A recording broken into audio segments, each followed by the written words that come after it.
Shot from Blathercast Comics. I'm John, and today I'm going to talk about American Gods. It's a great book by Neil Gaiman. You can see here, with the help of P. Craig Russell and Scott Hampton.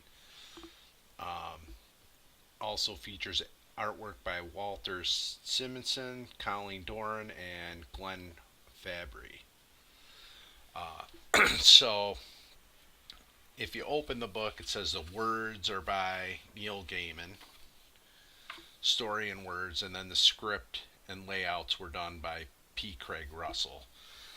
If you've ever read this novel, this graphic novel does a great job bringing the novel to life. Much like the TV show, although the TV show obviously took, I think, a lot more liberties than they did here in this graphic novel. But the TV show has done a really good job also. I haven't been disappointed in that yet. I mean, it's only in the first season, but we'll see. So, I was super pleased with this. As you can see, the artwork, a lot of this has been a really dreamy book, and I think they did a really good job of making it dreamy, especially when they're in the house on the rock. It's fantastic, and they go to the carousel. I mean, it's just magical. So you can see they're on the carousel. He's on his lion, and you got the wolf, and the characters were just fantastic. And of course, Shadow's on his hawk there. Anybody who doesn't know, the book's about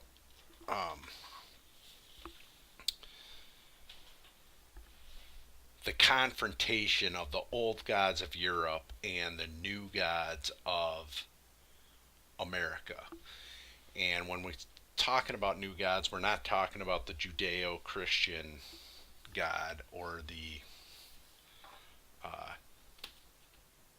God in that type of religious sense. It's more like the old Norse gods, or the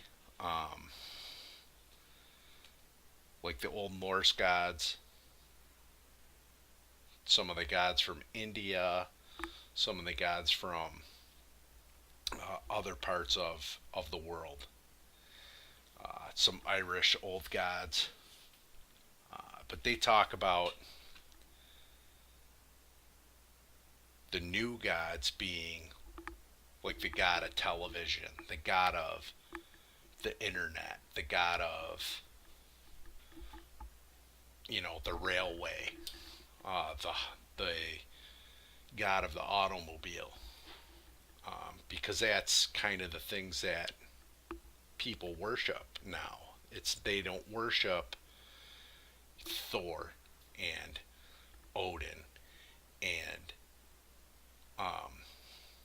Belquist and all these other, pixies and leprechauns, and people don't believe in that stuff. And the book basically is like how these gods are getting weak because people don't believe in them, and that's really what they get their power off of. If anybody's watched the Belquist scene on the show, read it in the novel, or read it in this book, they'll know what I mean. So that's all about worship, and she basically, I don't want to say tricks, but she gets people to worship her by lusting after her. And it's pretty interesting. I like the way they portrayed that in here. A lot. It wasn't quite as, I mean, it was just as graphic as the TV show and the book, but I liked it better in this than I did on the TV show for sure. Um, yeah, especially the whole dreamy effect they do with the guy. Um, he's like in this phallic symbol here, kind of turns into a star. It's pretty. I don't know. It's pretty amazing the way they brought that imagery to life here. This was closer to how I imagined stuff as I was reading it in the novel, as opposed to the television show. Um, Couple things aren't quite like my the way I picture the house on the rock uh, isn't quite the same in either the show or this as I picture it from the novel.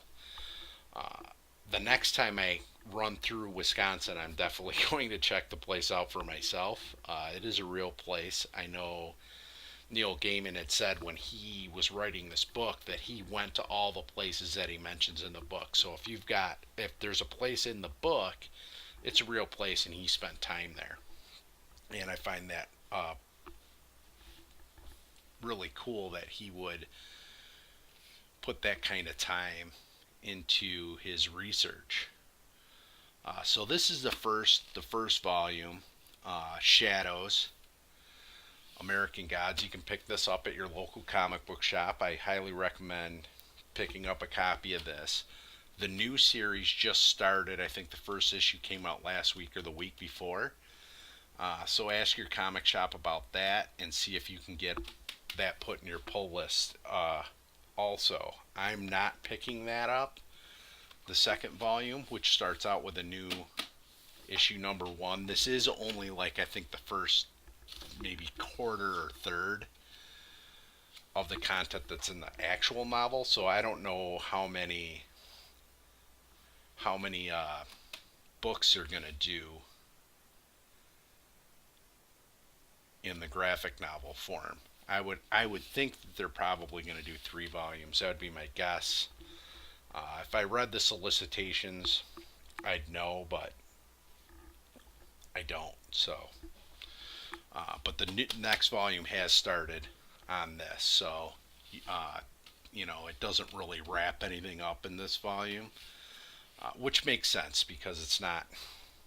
There's no way you could cover it all in this short of a book. So that's my review of American Gods. I suggest you pick it up. It's a fantastic book. Loved it. I think you'll love it too. The art is great. The guy, Russell, did a really good job with the scripting and the layouts, I think. The coloring is wonderful.